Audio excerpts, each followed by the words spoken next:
Hi everyone, welcome to the Playbook Roundtable discussion on strategic decisions, when to pivot and when to persevere. Today, we'll explore the key strategies for making these crucial choices in the startup journey.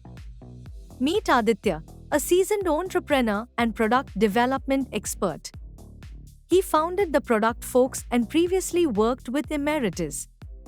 With a passion for building products since age 16, Aditya has valuable insights from both successful and challenging ventures. Over to Aditya. Awesome, folks. Today we are going to talk about pivot or persevere. This is a choice that literally all of us as entrepreneurs will have to face at any given point of time, irrespective of whether we are just getting started or we are 10 years into our journey. So, super important topic, not just from a point of view of having this as part of your toolkit, but just as a way to develop this as a mindset on what are the situations where you need to pivot, what are situations where you need to persevere, etc. Right? So we are going to talk about a particular set of frameworks. I already shared my intro, but building the product folks was earlier with emitters. Prior to that was doing word cloud, but always been passionate about building products since I was 16. Was trying around multiple different ideas, tried different side projects, etc. Succeeded in many of them, failed in most of them, but that's the journey. And today, like I said, the session is divided into two halves. In the first half, we are going to talk about some frameworks on what are some ways you pivot, what are some ways you persevere. We have two very interesting case studies of products I'm pretty sure all of you know, Notion and Blinkit. Then I'll share some cases of my experiences in pivoting versus persevering. And then, of course, we'll see some pivots that have happened in the big leagues of companies that we all know and how they started and where they are right now, right? So it'll be very interesting to see their initial genesis and how differently they were building their products to what we know them now for, right? And the second half and the more interesting half will be the roundtable discussion where all of us will come together, we'll share problem statements from each of your own companies, and it'll be a brainstorming session of sorts where we'll talk about the challenge, where we'll see how we can solve it together. And the idea is that by the time you go away from the session, you'll have some actionable solutions to those challenges, right? This will be super interesting if you can come up with a problem that you're facing right now. Which is something that is bothering you right now. It will be a great way to surface that to the group today and have a roundtable discussion. So the initial half an hour or so we'll spend learning about what are some ways in which you pivot and persevere. But after that, we'll go around the table again like we did the intros, and would love to know more about the challenges you're facing, and then we'll work on it together. Right. So this is how the session is planned for. Before we even kick off, wanted to lay this as a foundation. I'm pretty sure all of you know this and follow this already. But building something people want is such a fundamental thing that we often end up missing. And by building something people want, people stands for right users, and want is willingness to pay for it, right? Either via time, effort, money. Without this, a good business cannot literally stand tall. So that's why I thought it'll be good to just have this at the back of our minds while we learn ways to pivot or persevere, right? So this is literally the foundation of learning how to get started with a good business. All of you seem like super mature founders already. In learning what are ways to pivot, what happens is when we are doing super well in our journeys, we tend to either grow really fast or we tend to be in a zone where we are happy with where we are, right? But when neither of this is happening, we are in a zone where we need to make a hard decision, right? And making a hard decision means either pivoting or persevering and going deeper into what you're trying to build and seeing where it lands, right? Usually there are three big reasons why people even consider pivoting, right? And those are lack of market adoption, not enough user satisfaction, and not enough clarity, right? It is impossible to get rid of all three of them together. It is impossible to get rid of them all at once in any part of our journeys. I myself has have faced literally each one of these and many of them together in our journey building the product folks and previously at Emeritus as well. But if all of them start happening together, or if all of it starts plaguing your startup, you end up kind of in a zone of mediocrity where you're not growing fast, but you are not failing as well, but you are stagnant, right? You're really stagnant in the way you're building your startup, and that's not what where we want to be, right? It's always a space which all of us as founders need to avoid. And one important thing is that this is a fight of flight response, right? At the end, we are doing this for survival. So if you want to survive long enough, you either choose whether to pivot or persevere, right?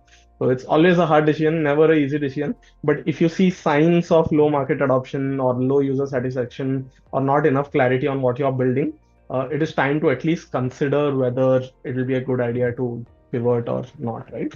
Uh, how many of you have read this book called The Lean Startup? Any of you? Just maybe put it in the chat in case if you have, but if not, totally okay. I'll probably share some frameworks that are super important. And awesome, Nidhi has read the book, so you'll know this much better.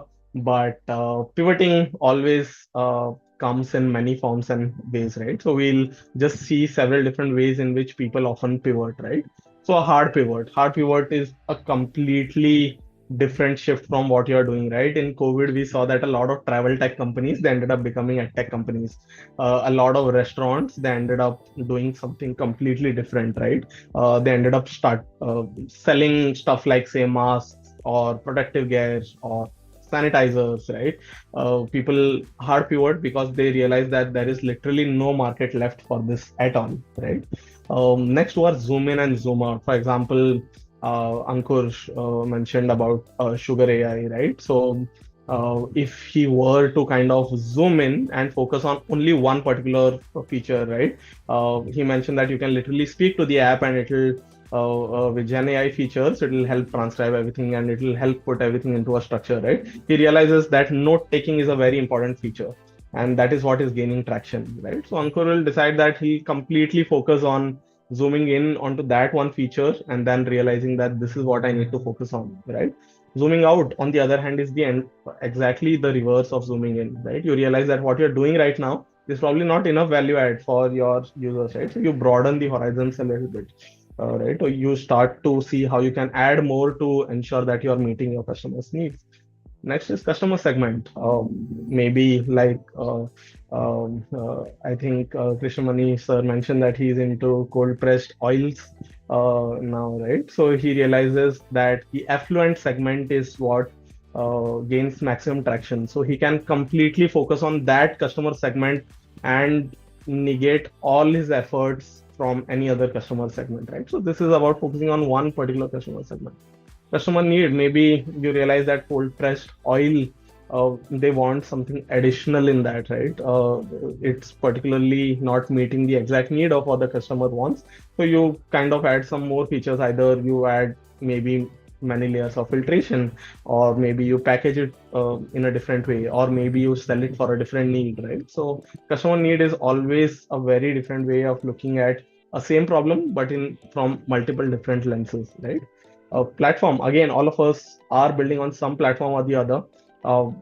Major platforms that you see are, say Amazon versus a Shopify. If you are selling on Amazon, the way your business approach is will be completely different than if you're selling on Shopify, right? Just because of the nature of the platform. So if you realize that my business economics won't work out for a tool or a platform like Amazon, you probably shift to Shopify, right? Or if you are on, say, uh, a particular platform that charges a commission in exchange of providing distribution, you then decide that you kind of switch gears and switch to a different platform, right?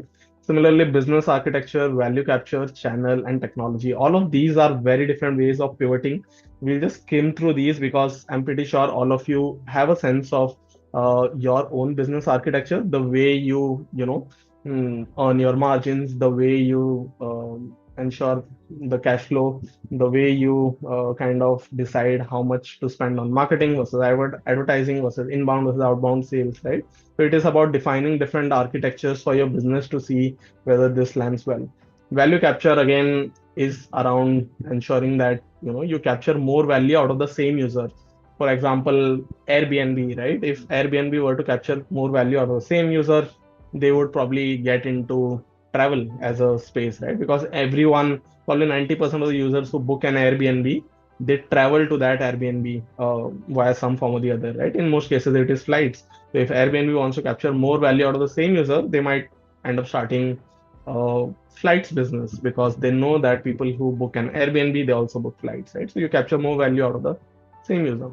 Channel, again, a lot of again, taking Krishnamani sir's example, if he realizes that Instagram is a massive channel for his brand, then he can put all his focus on Instagram. But if he realizes that as a D2C brand, maybe going directly via my website and using performance marketing ads for via say Google or via Meta platforms is a better bet, then he'll only focus on that particular channel, right? So realizing the right channel is super important. Then technology is fairly straightforward. If you're building, say, a mobile app versus you're building a web app versus you're building something for, say, AR or VR, right? Technological shifts, choosing the right technology is super important. If you don't get that right, probably a lot of it can hamper along the way, right? Now let's put all of this into a real case study and learn more about it, right? All of you know about Notion, I'm assuming. Fairly popular tool, one of the best consumer apps, B2B apps, but which has done such a huge splash in the consumer world as well. So all of you know this by now, but not many of you would know that in 2015, Notion had nearly died, right? After 2 years of constantly building a no-code programming app, which is what it started as, right? It had almost died. The founders, what they did then was they moved to a small town in Japan. They realized that being in San Francisco, they are constantly being riddled with tons of different things that they want to build, and they were in an ecosystem where they were surrounded by the kind of people who would want, say, a no-code programming app, but they realized that it's not gaining enough traction, right? They completely moved countries and went to a small village, small city in Japan to focus more. Right. What they then did was kept the mission same. Right. Their initial mission was to help people with tools to make their lives better. Right. That was Notion's mission. And then what they did was they completely scrapped the initial Notion version.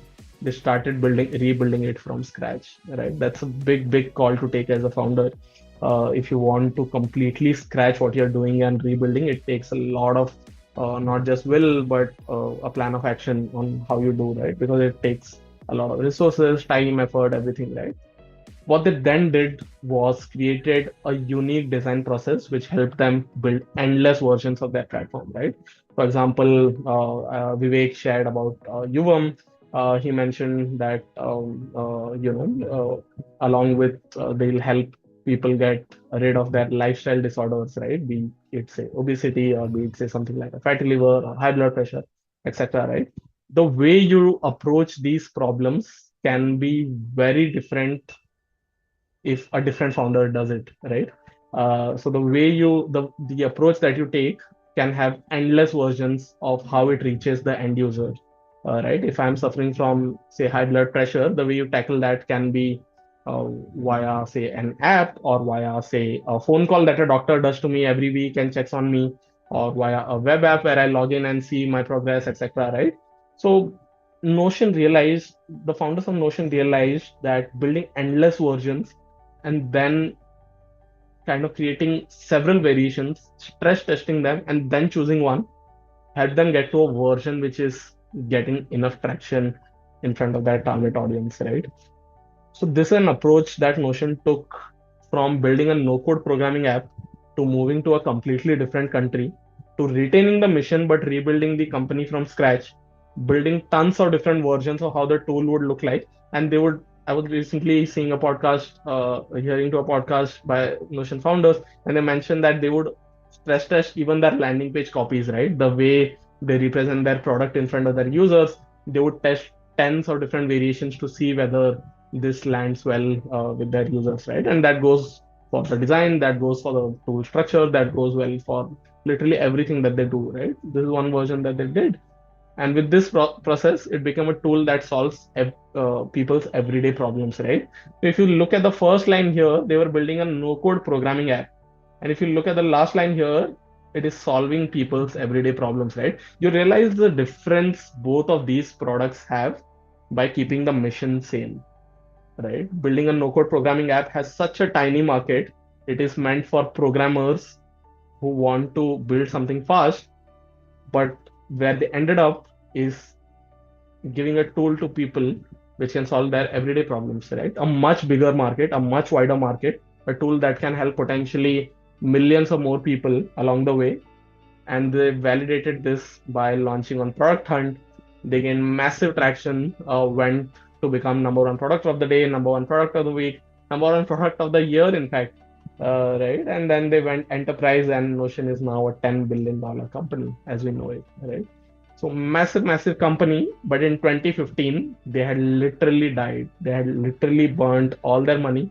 They literally had sold everything that they had. They had fired everyone in their office. They went back to a different country, started from scratch, and rebuilt the entire company, keeping the mission same, right? So just a small case study of how even if you are in one way of the journey, if you can bring back your focus, if you can stick to your mission, if you can build multiple versions of what you're trying to do and see what sticks well with the user, and then solve a much bigger problem, you can literally end up becoming a multi-billion-dollar company, right? And that's what Notion showed us. So there's a great story of how a company as big as Notion pivoted early on in their journey and then became what they became, right? So there's a very popular podcast. I'll also share this with all of you along with the deck. You should all maybe take an hour to listen to that podcast, gems of wisdom on how they pivoted, right? So very, very interesting way of pivoting from Notion. Ways to persevere now, right? Ways to persevere, if I were to put it in just two words, it would be avoid dying. As simple as avoid dying, because that is what we do as founders day in, day out. Every day that you are surviving is every day you are avoiding dying, right? But there's obviously more to it. And you have tons of different things. I'll not dive deeper into each of these, but at least remember to be grounded enough that you don't lose focus from the data, from your users. You are nimble enough to see that you are constantly changing when you need to, but also sticking your ground when you need to. You have enough financial discipline, because if you don't have enough money, you can literally crash and die, right? And having a strong team, nothing beats it, right? Whether you want to pivot, whether you want to persevere, if you want to build anything of substance, you definitely need a strong team. So there are no two ways about it. Micro improvements. This is something that a lot of founders miss, right? They are either look at making massive changes, or they are not doing anything at all, right? Uh, but the real advantage behind micro improvements are you're continuously uh, trying and seeing different. Just how we saw in the Notion example, you're continuously improving one thing or the other and seeing what sticks well, right? Firing on all cylinders, failing fast, and seeking right advice is something that you're already doing because you're part of this cohort. You're already amongst very, very talented founders yourself. So I'm pretty sure you are doing all of it. But we'll probably take a case study and see. Uh, by now, I'm pretty sure all of you know about Blinkit, but Blinkit is currently India's largest quick commerce app, right? Revenue close to 4,000 crores. But after 7 years of building growth, after 7 years of continuously trying different things and doing multiple different iterations into their product, their revenue had stagnated, right?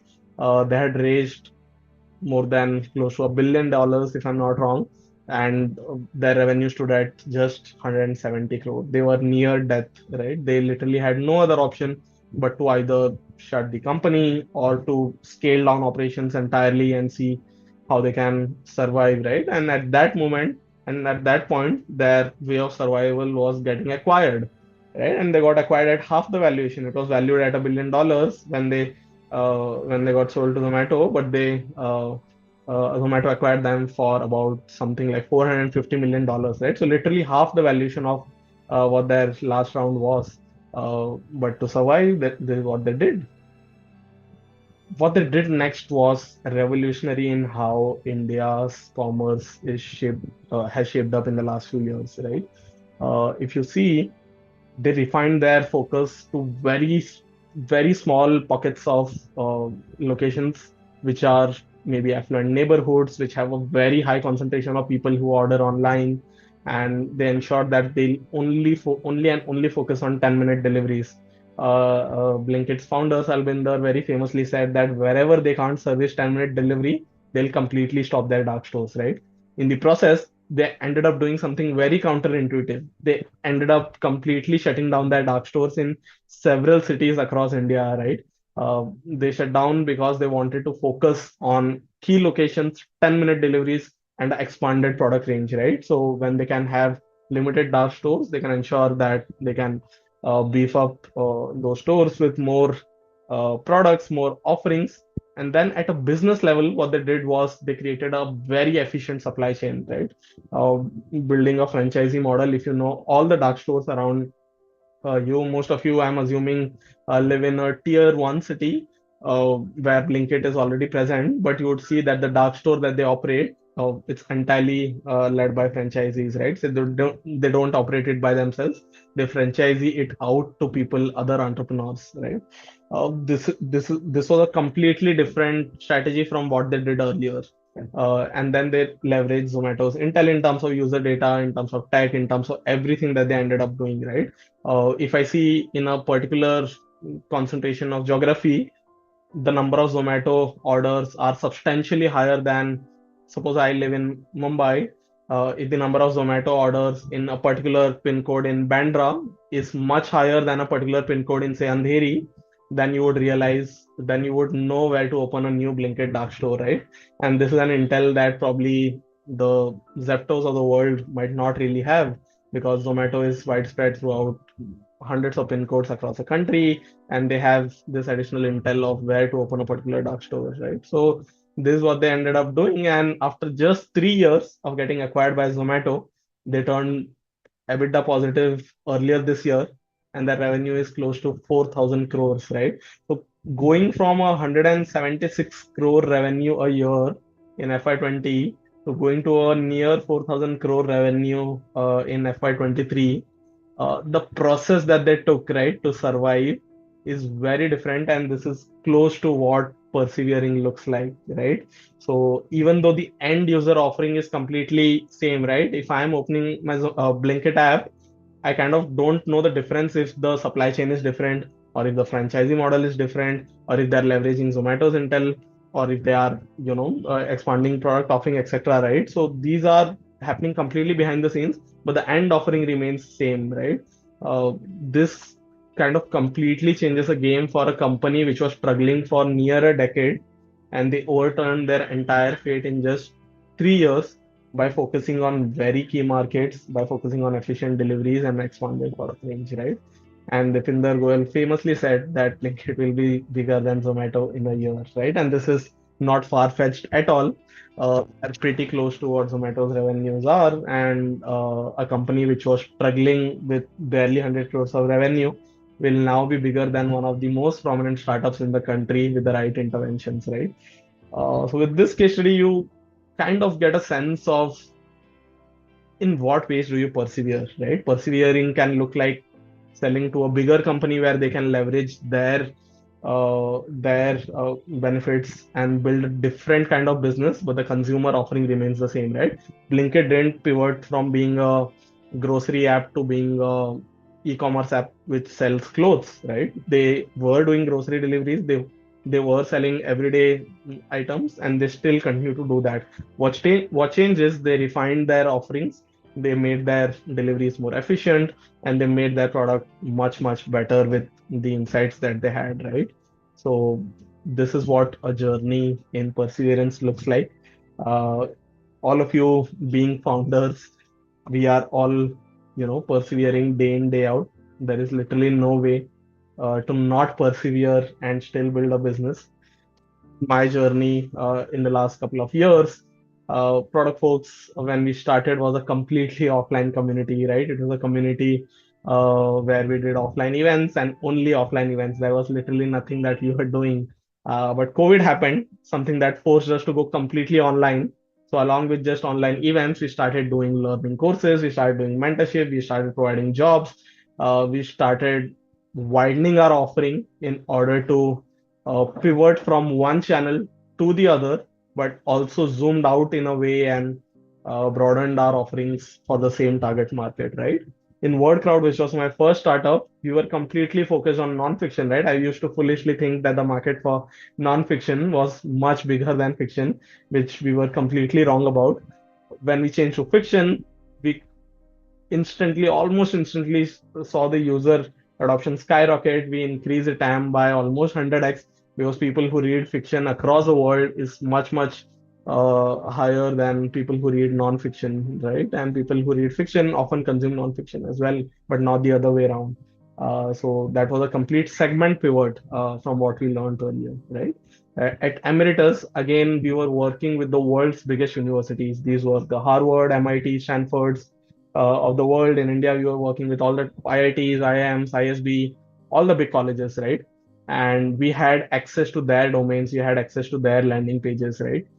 we we started hyper experimenting with landing pages, tens of different versions of the same landing page, right? And even if uh, even if the conversion went up by say 0.5%, it would result in thousands of dollars of money saved and money earned because we were showcasing these landing pages to millions of users at once, right? So even a tiny bit increase in conversion can drastically change business outcomes if you can experiment with multiple different ways, and if you can figure out a way to improve your conversion by even a tiny bit, right?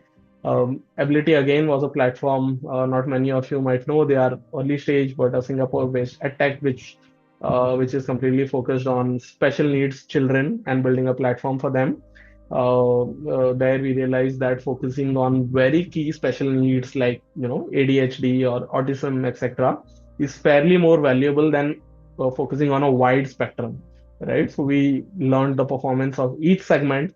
We dived deeper into just one particular segment and started growing it, right? So these are some examples from the journey that I've led and what you have done in the past.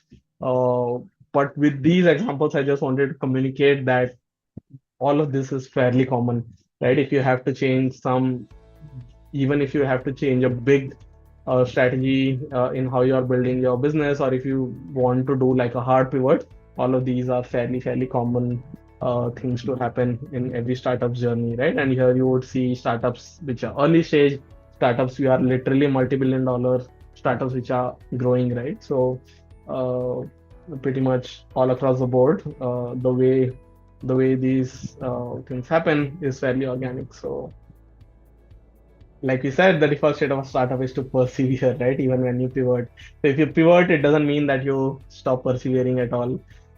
You still continue to persevere even when you pivot, right? So this is what I wanted to share. And before we end, I wanted to showcase how all of these companies started from very different leagues, right? So I want all of you to unmute and share what each of these companies were doing before what they were doing, right? So all of us probably know these companies, and if you can maybe just turn on your mic, either of you can go first. But what was Figma doing, if anyone can take a guess? Figma is a popular design tool right now, which most of our product designers use currently. But if you can share by either unmuting or in the chat, what was Figma doing? Anyone wants to take a guess?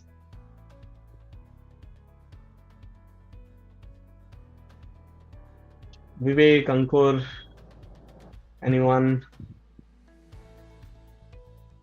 Amish, anyone wants to take a guess?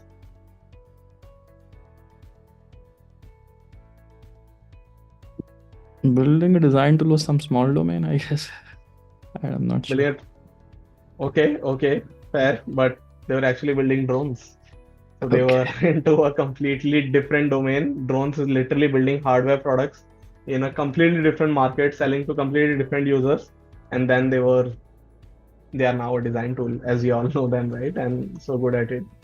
Slack, anyone wants to take a guess? Slack is a very popular productivity tool that we all have either used or seen other people use. Any guess on what Slack does? I Slack think they did were before. into gaming earlier. That's exactly right. They were into gaming. What they did was they were building a multiplayer game, and then they built a messaging tool so that gamers can interact with each other while playing the game. Then they realized that this game is not working, but the way people are interacting while playing the game, that's working really well, right? So they kind of completely did a hard pivot by zooming in on one very tiny bit, but then building a massive company out of that tiny need, right? Any idea about Twitter, anyone? Podcasting. That's exactly right. Podcasting is what they did. You know that podcasting, again, in a way, is sharing of ideas by some people, right? But the way they completely pivoted was building a micro blogging platform where people could share their thoughts in just 140 characters, right? A very unique proposition, but still a fairly big pivot that they did. What about Starbucks? If anyone wants to take a guess. They used to sell coffee That's beans right. They used to and machines. sell coffee Yeah, beans and espresso machines. machines. You see that the realm is still fairly similar. They are in a completely they don't sell espresso machines anymore, and they sell coffee beans for a very very small portion of their entire business. As you all know, they run cafes now, but they started by doing espresso machines. So even though you might not know what really went into the head. Or what really went into planning and plotting how they'll start from espresso machines and end up doing cafes. But if you were to take a broad guess, it's fairly more common, right? Suppose if I'm selling coffee beans, if I'm selling espresso machines, and uh, uh, if I see my users regularly ordering more coffee beans and coffee machines, right? The obvious next step is to give them ready-made coffee, right? The obvious next step is to kind of give them what they are already doing by going to their homes, right? And charge a premium on top of it. Nobody would pay like 350 rupees a cup if they drink their coffees at home, but they would happily pay it if they give me a good space to sit and work out of, right? So espresso machines. Any idea about Instagram? I think I was too curious. I googled. In Instagram did offline check-ins and they started an app via which if you're visiting a particular restaurant, you can click a picture and you can check in that I'm visiting this restaurant, right? And you can also see where your friends are going and where your friends are headed, and that was a way of building a social network of sorts. But then they realized that people are clicking very aesthetic pictures of the places they are going to, right? So they narrowed down focus only on that particular feature, and they went deeper on it, right? Netflix, you want to DVD take a rentals, guess? DVD. That's absolutely right. DVD rentals is exactly what they did. Many of you might know Blockbuster. It was a very popular company back in the days, which did exactly what Netflix earlier used to do. But Netflix were they had a very long sight in terms of thinking where the world is headed in terms of how video is consumed, right? Not just movies, but how video consumption happens. They started to see that people have stopped buying music CDs and are now listening to music on, say, iPod or a phone or an MP3 player, right? So they realized that maybe streaming is the next big bet. So they put all their might into streaming, and Blockbuster was too big to focus on streaming. They had massive amount of stores across the US. They had multiple real estate locations. So it's not so easy to shut down all of them and completely pivot to streaming if you're as big as Blockbuster, right? And that's where the opportunity lies for a lot of small startups. They can focus on one particular thing. They can take a long bet and they can put all their might behind that. Right? So these are a few examples of companies that we all know in this day and age, of how they kind of ended up starting from one domain, going into a completely different domain. In some cases, staying in that domain but offering something completely different, right? So again, with these examples, the idea that I'm trying to implant in all of our minds is that it is completely okay if you are doing one thing, and if you want to do something very different, if you see a bigger opportunity, or if you see enough user need, or if you see enough value that lies in that particular industry, right? And Notion's founder, I want to end this by sharing this quote that he had famously said after they raised a massive round is we focused too much on what we wanted to bring to the world, but we needed to pay attention to what the world wanted from us, right? Obviously, very easy to hear, but equally hard to instill this in our company cultures, right? Constantly thinking of what the world wants from us rather than what we want to do, right? So at the end, you're building a business where you want the users to pay you either via their time, effort, or money. So you need to build what they want from us, right? So wanted to leave you all with this quote. Obviously, there are a bunch of additional reading links that I've shared here, so you can take a look at it later on as well. But the learning doesn't stop here. We are big supporters of what Wadhwani Foundation is doing in their with these cohorts, bringing in entrepreneurs like you under a single roof to see and help all of you build massive businesses from here on. And we want to be a part of this journey. Uh, Please feel free to reach out anytime, any place.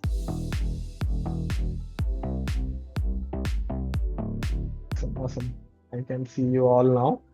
Hope you had a good time learning through different ways of pivoting and persevering, learning through cases of Notion, Blinkit, all the previous experiences that I've had. Many of these things, frameworks are already known, but putting them into practice is what takes a lot of will, a lot of ambition, and a lot of perseverance, which I'm pretty sure all of you have in abundance. So thank you so much for listening. We'll now break this room into having a roundtable discussion. But before I do that, I want all of you to please turn on your videos if possible, and then we'll go around the table. We'll discuss a problem, and then all of us will come up with a solution that helps the founder, right? So think of this as a very open space. Be super open and candid about the challenges that you're facing, and think of this as a platform or a playground for us to fiddle around with different ideas and see where we land, right?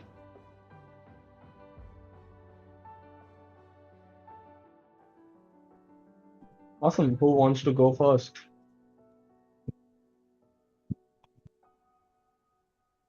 So yeah, if you permit me. Absolutely, Vivek, please. So yeah, we are at the cusp of deciding that what we should be really doing to the extent that we know that we have a great product in terms of what we can offer. The scalability and I would say the finer nuances are the only degree which defines that how beautifully we can treat a person. So we can actually treat him to 100%, or should we be treating him to 90%? Reaching out to 90% of the world is the only thing which we are kind of debating. So the idea is that we can have counselors who can guide people.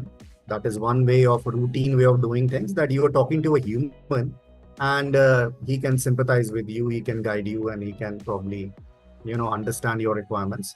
But the same thing can be replicated with the technology today. Now you have a LLM and you can talk to, let's say, an avatar or through video, and you will still get the right answers. So the idea is that at one way we know that there is a human nuance to it, which would restrict us to not scale up to the extent that we want.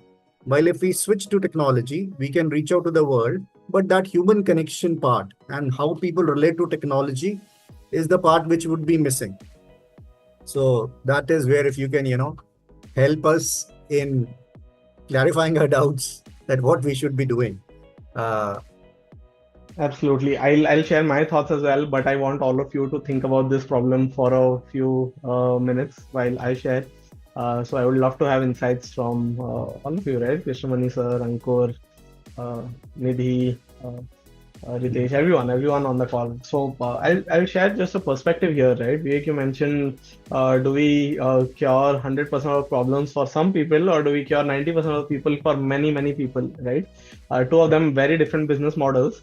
But the way to think about this is the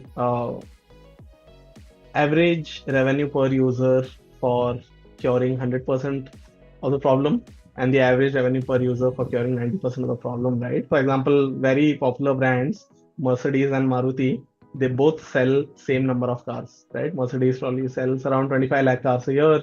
Maruti in a single country, in some geographies, sells probably in a similar range, right? But the revenue difference, if you see between both of them, is very different because they are focused on a user where the average revenue is probably 5x of what a Maruti is, right? So in the same way, if you see a trend wherein if you can get to a certain revenue scale by serving X amount of customers versus if you can get a certain revenue scale by serving 10x the number of customers, what way do you want to go, right?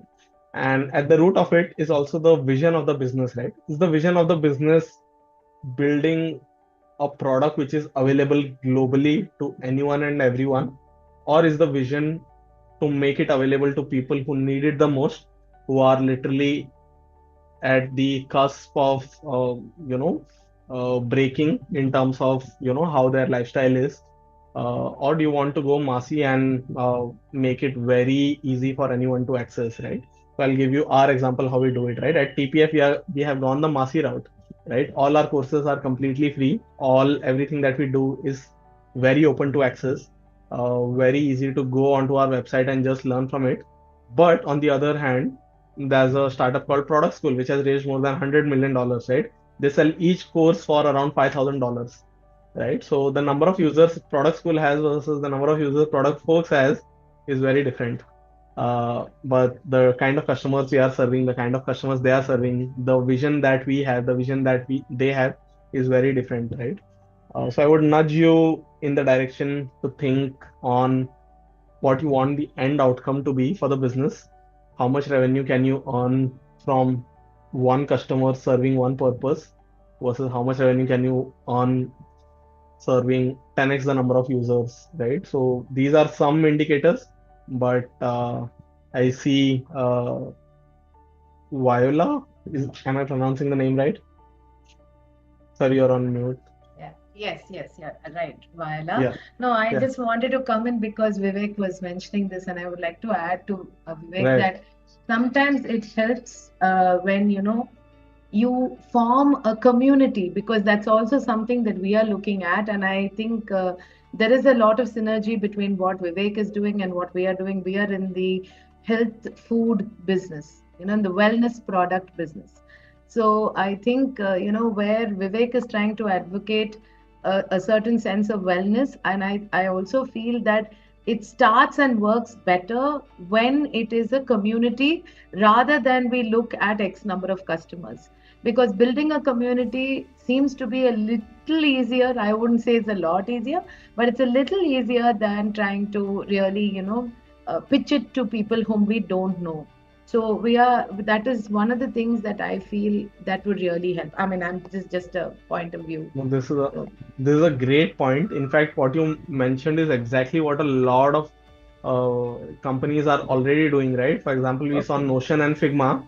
What they Yeah. have done is, even though they earn probably 60% of their revenues via enterprises, very big companies, they have Hmm. an open community where anyone can use their product for free, and they have Hmm. millions of users in that base, in the hope that eventually they will turn into enterprises and then they can upsell, cross-sell, etc. Yeah. Right? So Yeah. this is a very valid point on having a community as a base to help more people at the outset. Maybe not to the 90% extent, but Vivek probably say at 60-70%. Yeah. That's also a great outcome. And then you have some targeted interventions for people who want 100% assistance, right? If that makes sense. So Yeah. great point. Thanks, man. So just one more point, just Yeah, before I cut off. So it's that, Notion guys, they said that, you try out everything. So it may be a point in our case that we try out both the things and then right. see how the thing is. Probably we can have a differentiated service altogether and both the things are working to an extent.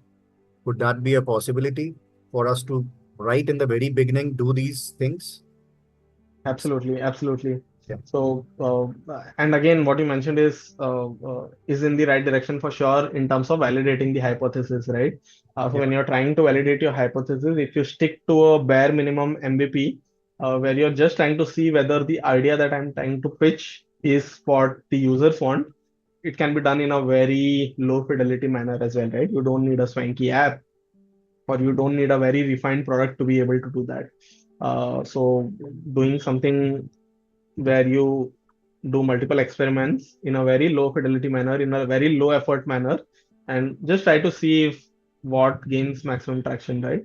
That in itself is pretty, I think, interesting. So yeah. Yeah, and thank you, Vaila. I 100% agree with the building of community part of it, because the interested people tend to get in more interested people on their own. So yeah, Yes, yes. thank you. Absolutely, I can totally vouch Most for building welcome, a Nidhi. Yeah, community. So, yeah. Nidhi, do you want to add anything since both of you are in a similar space, in case if you want to? No, I completely agree with this community thing, and that's what we are also trying to do. So that's how it works. That is what I am learning, that you have to build a community around it, and then only you can go deeper. So, go that way and then go deeper. Absolutely. And there's a very popular, framework that a lot of SaaS businesses use. It's called design partners. Having design partners wherein you co-build with your users, right? You co-build with your users directly. So a community can also help you, co-build features with your users directly rather than keeping them afar from the product. So great point. I just wanted to add before we finish, Sure. there's always one danger here, which I have noticed when you try to build this community. A lot of people feel that you are getting into a multi-level marketing system, which it is not, right? Actually, it is not. There's no way that this can get connected or rather even remotely look like an MLM. But the problem is when you say community, everybody translates it into MLM. So it's not something that is easy to get people to say, boss, this is not an MLM, this is different. So instead of trying to spend too much time on saying what it is not, it is better to set it out very clearly. I mean, I understand what Nidhi is doing and what Vivek is doing, and I can see that I'm facing the same challenges as well. So it's really important to be very clear about this definition of community. Otherwise, we end up having to tell people we are not Amway, we are not, Connie Bio or whatever is the long Right. list of people who have been there. Yeah, just wanted to add Absolutely. that. Absolutely. And whenever community has gotten a bad reputation, because whenever you're trying to pitch a community, they instantly start thinking, is he trying to sell me something, right? Because Yeah, when when you're trying to build a community, and when we say that we just want to add value to your lives by providing enough, yes, enough resources, enough help, it's hard to believe for a lot of people, right? And they constantly think at the back of their mind that are they trying to upsell something to me? yeah, Because that's how a lot of businesses are built, right? They kind of correct. have a base layer and then they try to upsell stuff to people and they get salesy a little bit. So, a very valid point. Yeah. Next, anyone? Ankur, I saw you are trying to unmute. So, do you want to go next? Yeah, so basically, see, I think one of the core things in the session for me, I think, was around zooming in actually. I think you also mentioned it around it, and we are trying to do the same thing. We started with a problem statement, which is futuristic, and we kind of build it backward that, okay, how can we start, where can we start the journey today? And the Ankur, future. if you were to put your problem statement in one line, what would it be? So enable voice conversation on apps. Okay. So to simplify that, we started with that. Like future will be every app will be a Siri like a assistant on the app, and people that will be talking to that, and that will also respond back, and also will change the UI on the screen with the relevant content. So user can similar to an offline shopping experience, like a AI what you call AI shopkeeper kind of a thing, you can offer on the app. so user can talk and see at the same time and get closer to what they want in a faster or a more offline, closer to offline experience. So when we started building that, right, the first zoom in thing we did, I think, is around finding what segments or what kind of the 2 3 product features we can launch with. So we started talking to businesses. I think we are still in that exercise of finding the right fit, and the solution we were offering was around building offering as a SDK for a mobile app and a web app. And that kind of we realized that businesses are looking for something which is more ready made nature rather than even that level of effort. Requiring a developer to integrate it. Yes, yes, yes, yes. Even they have that everything in place, but either they are don't want to be the first customer. They want someone else to try it out, and then they want to jump in. So while going through that cycle, we even identified to build something which is a very low hanging use case. One click button and you can enable it, and doesn't need too much approval from the company sides, and anyone like in the company can enable that thing on their small use cases. So one of the use cases we kind of narrowed down, which is around voice forms, and Google Forms on voice in multilingual kind of a setup. So you can just talk to it and you can fill a form. This can be lead gen, this can be NPS scores, this can be various different scenarios around it. So right now, I think this is what we are trying to experiment with at this stage. I'm not sure how much more zoom in we need to do in at this point, but I think would love to know more on what kind of different zoom in can how can you segment zoom in into different aspects, like maybe in terms of feature set, maybe in terms of market sizes, and what are the other aspects to zoom in. That would be, I think, I want to understand more there. Perfect, perfect. Again, like we did with Vivek, all of you also think about solutions to this while I share my thoughts. So all of us can go around the table, right? So, Ankur, before we even jump into zooming in, right? The bigger question is, why do you even want to zoom in, right? Usually, zoom in works when you see that out of 10 features, 2 features are gaining a lot of traction, right? So you cut down the remaining 8 and focus on those two and try to go vertically deep into those 2 features, right? That's usually the way people zoom in.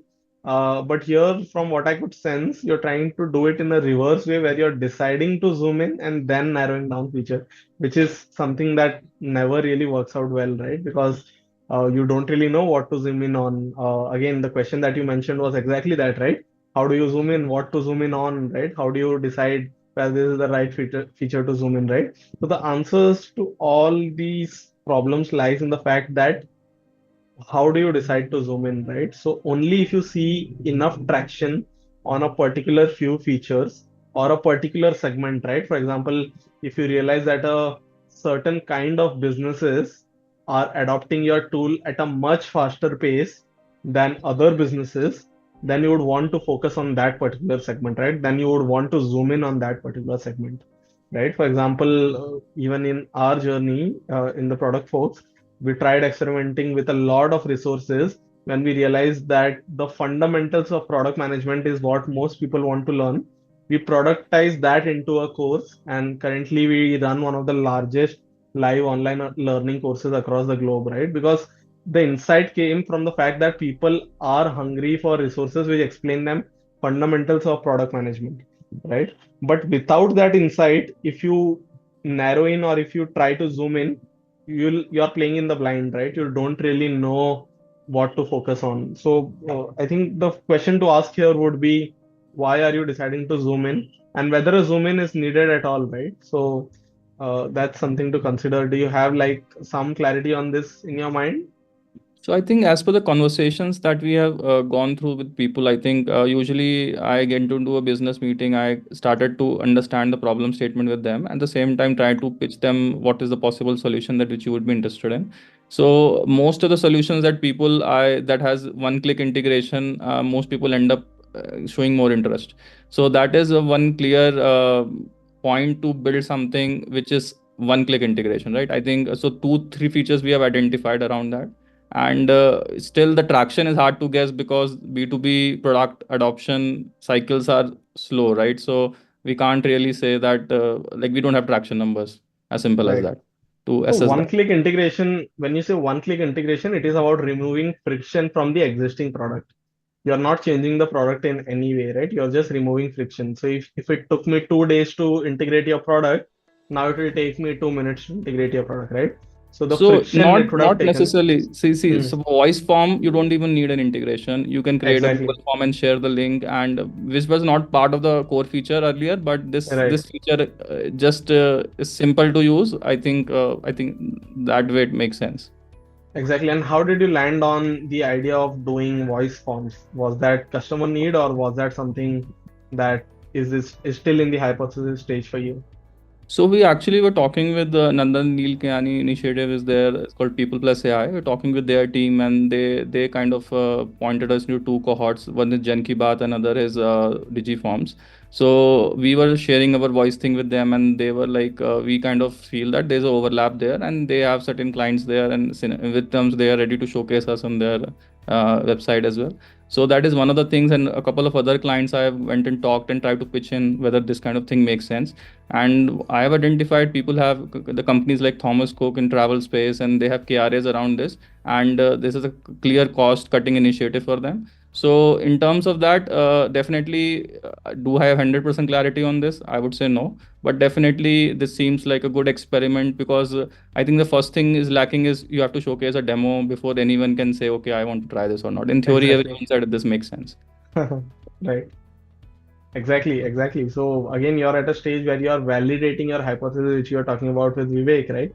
You're in a stage where you're validating the hypothesis whether companies of, say, Thomas Cook scale, they want to cut costs, and that is why they would want a product like this, right? This is a huge hypothesis. Now, to prove that hypothesis, you actually need to speak to hundreds of such companies and try and sell this maybe at a very lower cost, or a lot of B2B software. What they do is they offer like the first 3 months completely free just to onboard them and just to get them to trial the product, right? So I think the very next step here, from what it looks like, is speaking to maybe a bunch of customers in the similar segment as what you mentioned, companies of similar size, companies of similar scale, who will benefit from cutting costs at a form at a lead gen level, and then pitching them, right? So we have also invested in a company which is doing something similar along forms, right? AI forms called WorkHack. If you know them, happy to connect you with the founder as well. It'll be interesting for you to chat. But their idea, their core hypothesis is exactly this. If they can reduce the time it takes for an average user to fill forms, they can potentially sell this to companies who rely a lot on lead gen, right? For example, at Emeritus, we used to 100% rely on lead gen forms. We used to have hundreds of thousands of leads pouring in from all direction, and even if we can reduce that effort from, say, if it took 1 minute to fill a form, if you were to reduce that to, say, 30 seconds, it would lead to hundreds of thousands of dollars of additional revenue for the company, right? So what you said is exactly right. It could either lead to additional revenue, or it could lead to money saved, which again means the same, right? But to validate the hypothesis, you will actually need to speak to a lot more companies and see if they actually need it, right? If a voice-based form makes sense for them, that will give you a lot more clarity. And in the process, you'll also realize what is the core pain point, right? In the lead gen process, what is the core point? Maybe you realize that people are filling in fake information, right? So you build a solution So within your see, existing stack product works to as tackle that. Maybe you developers realize are that by people general, they're are like filling they forms on their tend to phone, cling to right? a So maybe you community, and completely technical build people, a, it's a solution easy. which is So entirely what tailored for our mobile and struggle doesn't care about has desktop at all, been right? Stuff is, like that will help you kind so of narrow we down it's solutions like a even more. But HR what do others think? community. If we have to build a HR Anyone community, else because wants if to we have chime to in? sell B2B, that's where they will have to be the ones. But there are HR community by itself, it's a closed community in the sense, I would say, because they stick to their alumni. That's what I have seen in the thing which we have interacted. Right. So then the dilemma we have, maybe we can take it offline too and Sure. discuss it with you a little bit more. But the dilemma we have is, or we go to the broader user base, because at the end of the day, it is the people who are going to use our services. And should we create a fitness community around them rather than focus on the HR, right? Because Right. HR are the buyers, but then eventually it's the people who are going to use it. So Right. that's where we are like, caught between those two. Maybe, we can connect offline and have a little bit more discussion with you on that, if that's okay with 100%, 100% happy to help you with a playbook around this. We have helped several founders shape up you. their community journey. So totally happy to, connect offline and catch up over a Yeah. call to share more about this. But great way to think about this, right? Whether you build a community for HRs, whether you build a community for fitness enthusiasts, or people who want to get in a better mind space, right? Stuff like that. So tons of ways around this, but happy to help with a playbook that has given us value. So we'll definitely connect offline. Okay, thanks. Yeah.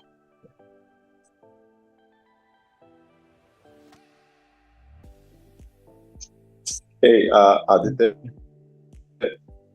shall I go Yeah. next? Yeah, please. Sorry, I promised I'll switch on the camera, but No since worries. Good morning, to see you. Windows, good to see you too. Windows, you might have heard is behaving absurd since morning. My Yeah. computer Windows is crashed. So I think to extend on the question what folks from NIA were asking, I think distribution is the biggest challenge right now in today's world to build, right? Whether you're building for it for D2C or SaaS. So the first question I have for you is, considering a SaaS product in AI for global clients, whether in India or across other geographies, how do you suggest we build or tap into distributions apart from cold lead? Right now, we've been heavily reliant on one scalable distribution that we've been able to figure out is a cold outreach via emails. What other distribution channels do you suggest we should probably tap into? Right. Again, there are tons of different distribution channels, tons of different ways you can build distribution, right? So it'll be important to know the exact context of, in what way you would want to build a distribution. But I'll give you a general sense. So of late, a lot of SaaS companies are going the community-led growth route, right? Where they are, for example, we work with a lot of SaaS companies, including the likes of Mixpanel, Amplitude, Figma, Miro, WebEngage, Netcore, CleverTap, tons of SaaS companies in India and globally as well, right? The approach that they are taking is being in front of the right users at the right time, right? And this can look like maybe being part of a conference or doing speaking sessions at multiple engagements, or what we have recently done is we host similar roundtables that we are doing online, but we host offline roundtables wherein founders from a particular industry can come together. For example, if you're doing something for people in sales, you would invite sales leaders over a roundtable dinner where they can come and chat with each other, and it will be powered by Fixit AI, right? So stuff like that is gaining a lot of momentum and traction, is what we have been seeing in the SaaS B2B SaaS space. Uh, Along with that, content marketing is again a huge driver of growth for a lot of people, right? You would see a lot of companies publish ebooks, they publish reports, they publish list of conferences. The larger theme is how can you add enough value to your potential customers, right? You can also build small little tools that can make their day better, right? Maybe some Chrome extension, maybe a listicle that can help them, right? So again, one of my friends is building a SaaS company called Segwise, which is targeted towards people in the gaming industry, right? People analytics tool for gaming companies. What they are doing now is creating a lot of content around the gaming industry. They recently launched a listicle around what are the top gaming conferences across the world to attend, right? So this is something that a lot of leaders will come and access, right? If I want to know what are some popular gaming conferences in my country, as a leader in the gaming industry, I will access that. I will get to know about Segwise, and potentially that will help me with the brand recollection that eventually I might end up using Segwise sometime, right? So some ways like community-led growth is gaining a lot of traction, rightly so, because The world is shifting in that direction a little bit. Content marketing, again, a fairly popular way of creating enough value so that you reach the right users, your potential customers. But in a broad theme, distribution is achieved by providing, the right kind of value to the right kind of users at the right time. So getting a combination of all these three things can kind of help you get in the right zone. And then it is just about, being consistent with, it's not just you launch something once and that will be it, right? You will have to kind of do it maybe at a monthly cadence where you are doing something for the leadership in a particular industry. So big thanks for all of you for being a part of this cohort, but also sparing your time on a Friday afternoon to learn more about this, right? So thank you so much. Thanks a lot, Aditya, and thanks to you founders. And we hope this approach and this roundtable discussions are helping you connect with your peers as well as exchange knowledge or insights from them. Thanks once again for your time. Thank you, Aditya, for making this Playbook Roundtable discussion so engaging. Now, let's recap the key takeaways from today's session. Number 1. Identifying when to consider pivoting, knowing the right time to shift direction. Number 2. Understanding frameworks on ways to pivot, case study, Notion, learning from how Notion successfully pivoted. Number 3. Learn frameworks on ways to persevere, case study, Blinkit, understanding how Blinkit stayed the course and succeeded.